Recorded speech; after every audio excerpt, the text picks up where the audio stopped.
Real-world learning, what is it? Real-world learning is when students are given the opportunity to do real-life tasks. It's hands-on, they get to go through everyday problems and issues and solve them, and usually their end product is something that contributes to the world. So as teachers, that can be awesome and mind-boggling at the same time. It's such a huge task, but thankfully as I'm learning more information and research about real-world learning, it's kind of right there in front of us. So today I'm going to discuss how real-world learning can and does correlate with today's standards such as the Common Core State Standards, the Next Generation Science Standards, as well as the College, Career, and Civic Life Framework for the Social Studies Standards. When looking at the Common Core State Standards, a few of them clearly state at the beginning of their phrases, solve real world. And then they go on to define the problem or task that the students need to experience. So in what ways can real world learning look authentic in the classroom with the Common Core State Standards? There's a third grade standard on measurement and data. And it states solve real world and mathematical problems involving perimeters of polygons, including finding the perimeter of given side lengths, finding unknown sides, and so on and so forth.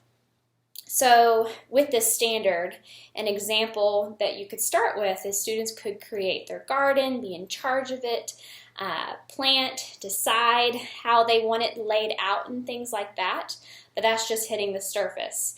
Then students need to brainstorm and decide, okay, what are we going to do with the items we have produced in our garden? Do we need to donate it to our community? Do we need to sell it for fundraisers at our school or festivals?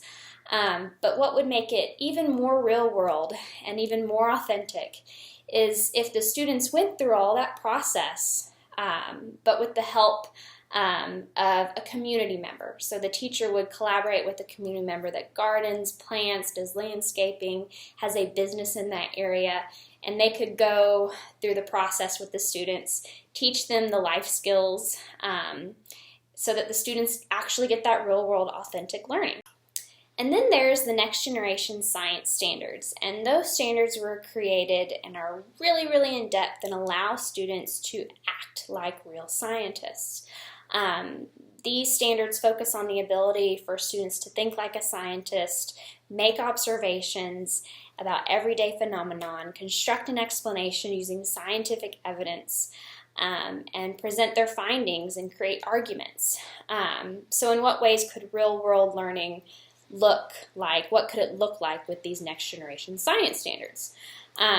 Teachers really probably need to start inspiring or creating a platform for students to act like a scientist, whether that's bring the experience to the students in the classroom or take the students or do a Skype or something like that with an actual scientist in a lab or a business of some sort. And the students can go through that process with that real-life scientist, and the teacher would be there to facilitate the students while they ask, observe, and ask questions about everyday phenomena. Lastly, there's the College, Career, and Civic Life Framework for Social Studies State Standards. And this framework was created and set in place to improve any current social studies programs that are out there. One of their key objectives clearly states that it wants to build critical thinking for students, give them problem-solving experiences and participatory skills in becoming engaged citizens.